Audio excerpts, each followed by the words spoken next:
मी वैद्य अकल्पिता धानोरकर आपलं विश्वजय आयुर्वेद प्रणीत चॅनल आयुष स्वास्थ्यमध्ये स्वागत करते। आज आपण बघणार आहोत लोणी आणि तूप याचे गुणधर्म। आधीच्या भागामध्ये आपण दूध, दही आणि ताक यांचे गुणधर्म बघितले।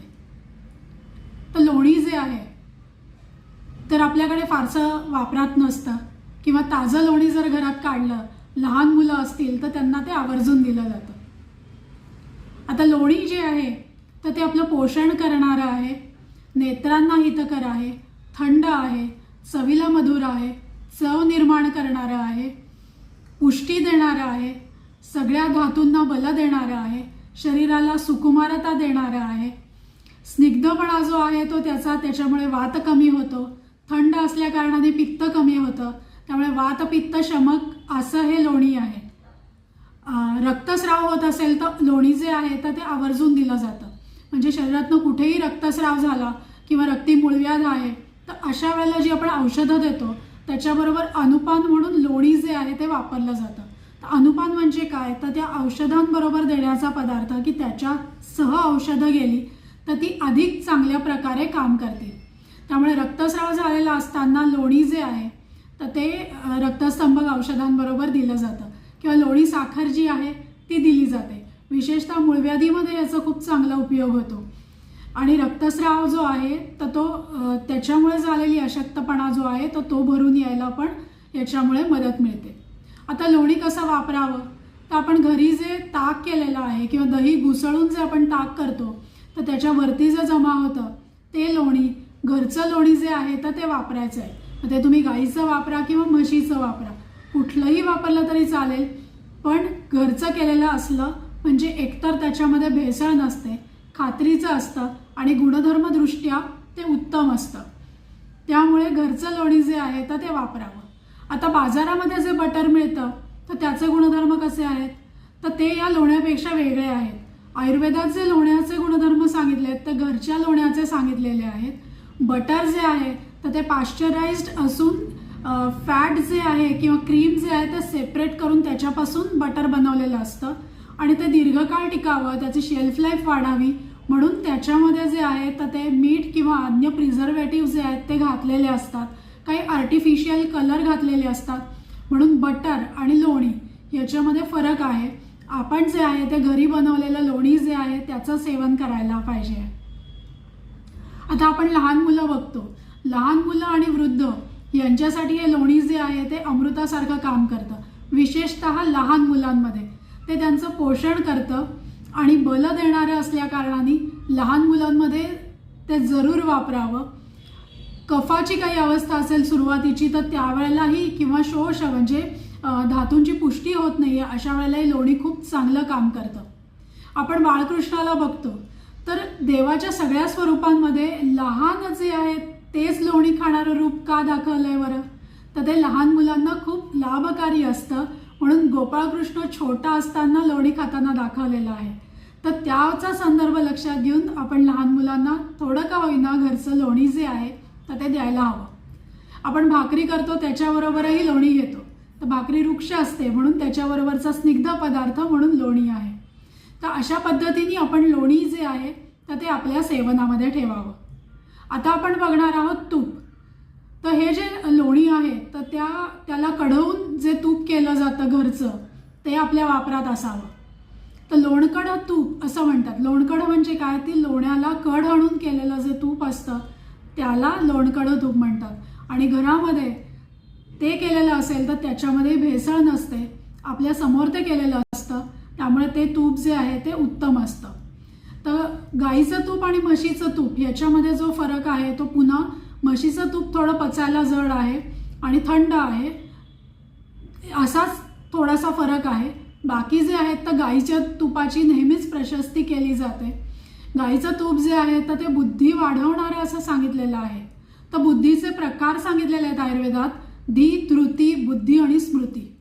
तर धी म्हणजे मेधा जी आपल्याला आकलन करते, धृती म्हणजे धैर्य, निश्चयात्मिका बुद्धी म्हणजे जी निर्णय घ्यायला मदत करते, बुद्धी जी आहे ती काय योग्य काय नाही यानुसार निर्णय घेणारी असते ती बुद्धी, आणि स्मृती म्हणजे आपली स्मरणशक्ती, तर या चारही प्रकारच्या बुद्धीवर काम करणारं असं तूप आहे आणि ते वाढवणारं, त्याला मेंटेन करणारं असं तूप आहे. त्यामुळे ते आपल्या आहारात जरूर असावं. ते वर्ण चांगला करतं, पचायला हलकं असतं, पचनशक्ती वाढवणारं असतं. हविष्य म्हणजे यज्ञामध्ये वापरलेलं असतं. तर यज्ञामध्ये आपण बघतो की तुपाची आहुती देत असताना अग्नी जो आहे तो प्रज्वलित होतो. तर शरीरात ते तसंच काम करतं की तुमचं अग्नी वाढवतं, म्हणजे तुमची पचनशक्ती जी आहे ती तुपाच्या सेवनाने वाढते. ते सुकुमारता निर्माण करतं, शरीरात स्निग्धता निर्माण करतं, त्वचा विकारांमध्ये उपयोगी आहे. खोकला झालेला असेल, श्रम झालेले असतील तर त्यामध्येही ते शमवण्याचं काम जे आहे तर ते तूप करतं. ते रुची प्रदान करणारं आहे, बळ देणारं आहे, पुष्टी करणारं आहे. आपल्या अतिशय आवश्यक असा घटक आहे. कारण आधुनिकदृष्ट्या जरी आपण विचार केला तर कार्बोहायड्रेट, फॅट आणि प्रोटीन आणि काही मिनरल्स असं मिळून आपलं संपूर्ण अन्न जे आहे किंवा संपूर्ण आहार जो आहे तो बनत असतो. आता बऱ्याच वेळेला असं होतं की लोक म्हणतात की तुपाच्या सेवनामुळे कोलेस्ट्रॉल वाढतं. तर तुपाच्या सेवनामुळे कोलेस्ट्रॉल वाढतं असं नाही आहे. तर ते तूप जर पचलं नाही तर ते डिपॉझिट होतं आणि कोलेस्ट्रॉल वाढतं. तर आम्ही पंचकर्माच्या पूर्वी, विशेषतः वमन आणि विरेचन करण्याच्या पूर्वी घृतपान किंवा स्नेहपान करायला सांगतो. तर तिथे तूप जे आहे तर ते 25 ml 50 ml अशा मात्रेमध्ये प्यायचं असतं. मग अशा वेळेला तर पेशंटला नक्की वाटतं की नाही, एवढं तूप घेतल्यावर आमचं कोलेस्ट्रॉल वाढू शकतं किंवा आमचं ऑलरेडी वाढलेलं आहे आणि मग ते आणखी वाढेल. तर या संदर्भामध्ये खूप पूर्वी KEM हॉस्पिटल मुंबईच्या पॅथॉलॉजी डिपार्टमेंटमध्ये एक प्रयोग करण्यात आला. उंदरांना तूप देण्यात आलं आणि त्यांच्या कोलेस्ट्रॉल लेवल्स ज्या आहेत त्या मोजल्या. तूप दिल्यानंतर 1 तासानंतर आणि तूप पचल्यानंतर. तर तूप घेतल्यानंतर किंवा 1 तासाभराने कोलेस्ट्रॉल लेवल ज्या आहेत तर त्या वाढलेल्या होत्या, पण हेच तुपाचं पचन झाल्यानंतर त्या नॉर्मलला आल्या. याचा अर्थ असा होतो की तुपाचं जर पूर्ण पचन झालं तर कोलेस्ट्रॉल जे आहे अतिरिक्त तर ते वाढत नाही. उलट तुमच्या शरीराला स्निग्धता देण्याचं काम जे आहे तर ते तूप करतं. त्यामुळे तूप घ्या आणि ते पचवा, म्हणजे मग तुमचं कोलेस्ट्रॉल वाढणार नाही. आणि जर तुमचं ते वाढलेलं असेल तर तुमचे इतर फॅटचे सोर्सेस काय आहेत ते तुम्ही चेक करायला पाहिजे आहे. दुसरी गोष्ट एक आधुनिक शास्त्राच्या दृष्टीनेच सांगते की विटॅमिन्स जे आहेत ते 2 प्रकारचे असतात. एक फॅट सोल्युबल आणि वॉटर सोल्युबल. आता विटॅमिन D जे आहे तर ते फॅट सोल्युबल आहे. तुम्ही अगदीच फॅट फ्री डाएट चालू केलं, म्हणजे तेल नाही, तूप नाही, नुसतंच भाज्या घेत आहेत, पोळी घेत आहेत पण तेल तूप वापरत नाही आहेत, तर मग हे विटॅमिन D जे आहे तर ते फॅट सोल्युबल आहे. तुमच्या शरीरामध्ये जर तुम्ही स्निग्ध पदार्थ घेतले नाहीत तर ते विरघळणार नाही आणि तुम्हाला मिळणार नाही, म्हणजे ते शोषलं पण जाणार नाही. त्यामुळे शरीरामध्ये फॅट जे आहे तर गुड फॅट हे आपल्याला आवश्यक आहे. तर गाईच्या तुपाच्या सेवनाने ते तुम्हाला मिळतं. आणखी एक उदाहरण बघायचं तर आपण नाचणीची भाकरी बघूयात. तर नाचणीची भाकरी आयुर्वेदाच्या दृष्टीने वृक्ष आहे आणि त्याच्यावर स्निग्ध असं तूप किंवा लोणी घेतलं तर त्याच्यात वाढणारा वात जो आहे तो शमन होतो. आणि आधुनिक शास्त्राच्या दृष्टीने बघितलं तर कॅल्शियम रिच अशी नाचणीची भाकरी आहे.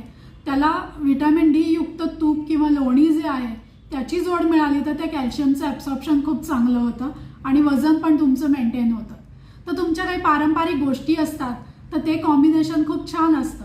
त्यामुळे तेल किंवा तूप आणि लोणी जे आहे तर ते तुम्हाला उपयुक्त आहे आणि त्याचं सेवन जे आहे तर तुम्ही करायला पाहिजे.